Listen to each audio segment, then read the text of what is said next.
What happens when two of country music's biggest names sit down for what's supposed to be a friendly chat, only for it to spiral into one of the most explosive confrontations daytime television has ever seen? What we witnessed between Jason Aldean and Kelly Clarkson wasn't just uncomfortable, it was a full-blown clash of values, pride, and perspective that ended with Jason walking off set, leaving Kelly speechless and the audience in absolute shock. Before we get into exactly what went down and what was said that made this interview derail so spectacularly, make sure you're subscribed to this channel and drop a comment below telling us whose side you're on, because trust me, you're going to have an opinion after this one.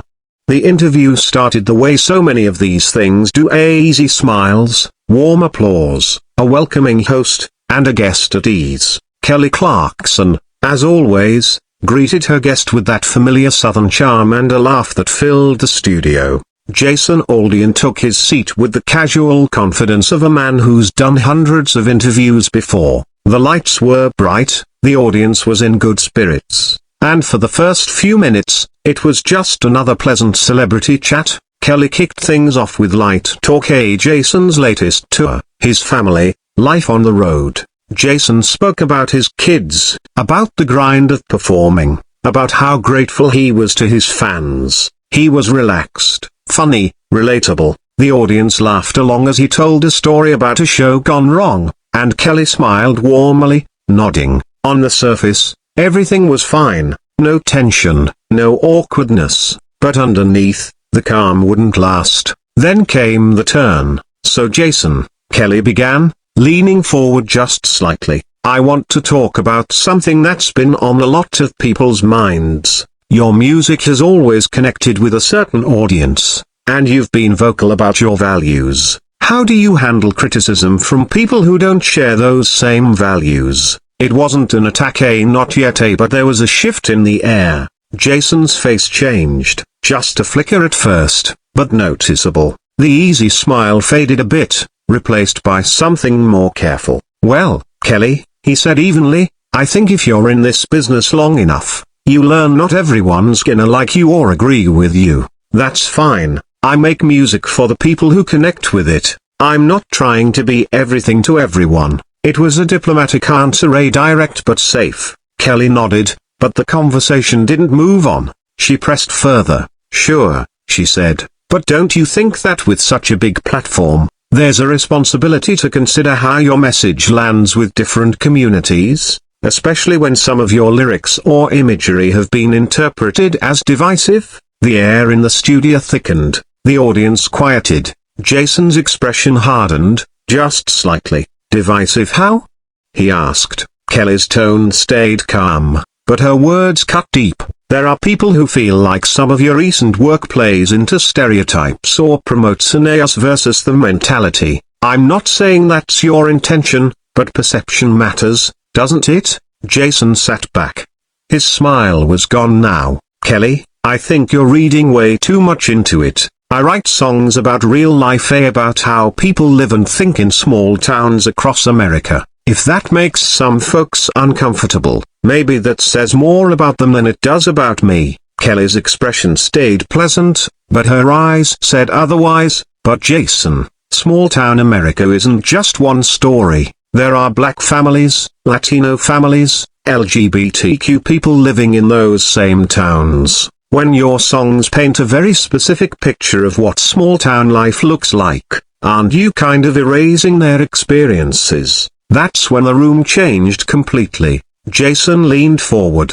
"I'm not erasing anybody, Kelly. I'm telling stories from my perspective. That's what artists do. Nobody accuses you of erasing people when you sing about your experiences." Kelly's response came fast, sharper now. "That's different though. I'm not wrapping my experiences in imagery that's been historically used to exclude people." "Come on, Jason. You know what certain symbols and phrases mean to different communities." Jason's voice got harder. "What I know is I'm being lectured right now, on national television, about my own songs by someone who clearly came in with an agenda." The audience gasped quietly. Kelly didn't back down. "It's not an agenda to ask you to think critically about your impact. You have millions of fans. Don't you think it's worth asking whether your message might contribute to division in this country? Jason laughed, but there was no humor in it. Division? You want to talk about division? How about telling half the country that their way of life and their beliefs are wrong? How about that kind of division? The crowd went silent. The tension was electric. Kelly tried to steady her tone. Nobody's saying your way of life is wrong, Jason, but when it comes packaged with rhetoric that marginalizes others, yes, it deserves to be questioned. That's not an attack, that's accountability.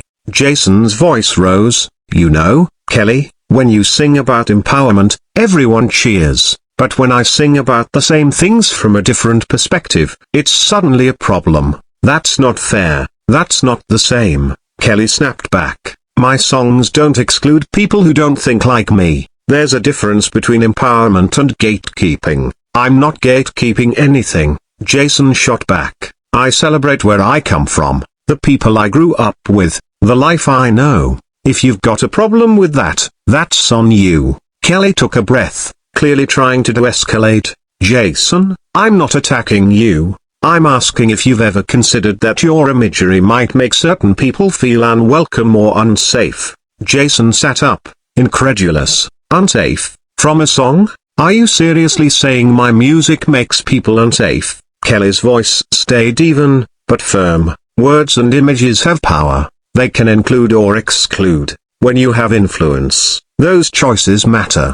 Jason shook his head, frustration rising. Unbelievable. I came here to talk about music. Instead, I'm being told to police my art so it fits your standards of what's acceptable. They're not my standards, Kelly said firmly. They're basic human decency and inclusion. That's when Jason had enough. He stood up slightly in his chair, the movement sharp. You know what, Kelly? I don't need to sit here and be told that what I do is indecent. I respect you, but this is ambush journalism disguised as an interview. The audience gasped audibly. Kelly stood too. Jason, come on, sit down. We can have this conversation like adults. Adults don't ambush each other, Jason said coldly. Adults don't invite guests on just to tear them down. I'm not tearing you down, Kelly insisted, her own voice rising. I'm asking you to think beyond your bubble. Is that really so offensive to you? What's offensive, Jason said, pointing at her, is being told that my perspective doesn't matter unless it fits your narrative. Kelly's face flushed red. That's not what I said, and you know it. You're twisting my words because you don't want to face real criticism. This isn't criticism, Jason fired back. This is a hit job. The cameras kept rolling. Producers were signaling frantically off stage, but neither of them looked away. Kelly's eyes widened. A hit job, Jason? I asked legitimate questions. If you can't defend your art without getting angry, maybe that says something. Jason's hands were clenched. You want a defense? Fine. I make music that speaks to my life and my people. I don't owe anyone an apology for that. Kelly crossed her arms. You put your art into the world, Jason. You profit from it. You build your career on it. When people have concerns about the message, you don't get to act like that's persecution. Jason's voice grew louder. You brought me on here to grill me about my values. And now I'm the bad guy because I won't apologize for being who I am. Kelly's tone hardened. See, that's the problem. You keep making this about you instead of the impact of your work. Those are two different things. Jason shook his head. No, they're not. My music comes from who I am. If you've got a problem with it, you've got a problem with me. Kelly exhaled sharply. That's a cop-out. Artists evolve. They grow. They challenge themselves. Jason leaned closer. You call it growth. I call it forgetting where you came from. Kelly took a step forward. That's so reductive. You can honor your roots and still recognize that other people's experiences matter too.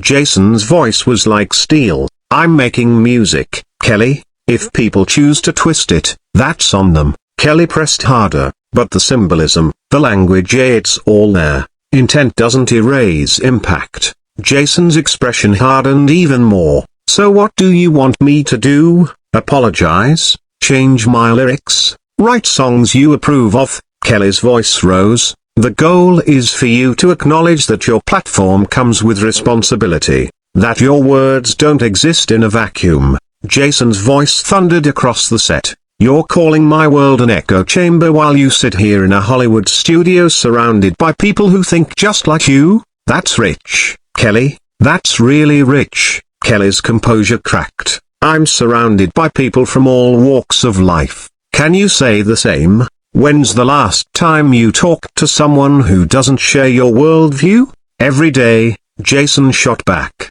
My fans come from everywhere, but I don't divide them into categories like you do. Kelly looked stunned. That is not what I'm doing. Don't twist this. I'm asking you to be accountable. Jason's tone dropped, cold and final. No, you're asking me to conform, to run every lyric through your political filter. That's not art. That's propaganda. The word hit like a bomb. The audience gasped. Kelly's mouth fell open. Propaganda? You think asking for empathy is propaganda? Jason didn't blink. Telling artists what they can and can't say, that's propaganda.